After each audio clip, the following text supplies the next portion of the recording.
સુરતની સ્મીમેર કોલેજમાં રંગરેલિયા બાદ નવો ઘટસ્ફોટ. હોસ્ટેલમાં દારૂ, બિયરની ખાલી બોટલો અને સિગરેટના બોક્સના પણ ઢગલા મળી આવ્યા.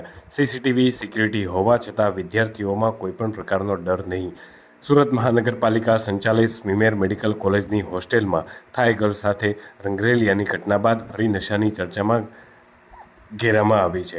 હોસ્ટેલમાં ગોરખધંધાઓ થતા હોવા છતાં તંત્ર દ્વારા આંખ આડા કાન કરવામાં આવતા હોવાનું સામે આવ્યું છે. હોસ્ટેલમાં સીસીટીવી છે, પરંતુ માત્ર શોભાના ગાંઠિયા સમન પુરવાર થઈ રહ્યા છે. કારણ કે હોસ્ટેલમાં થાઈ ગર્લની ઘટના બની ત્યારે તે અંગે તપાસ કરવામાં આવતા દારૂ, બિયરની બોટલો પણ મળી આવી હતી.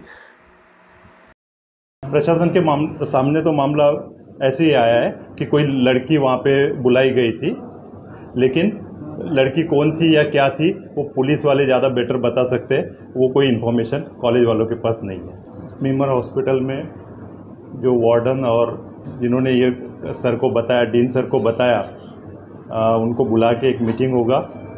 देन जो रेसिडेंट के अगेंस्ट में ये हुआ है उनके एचओडी को बुलाया जाएगा, उस रेसिडेंट को बुलाया जाएगा और उसके हिसाब से आगे की कार्रवाई होगी.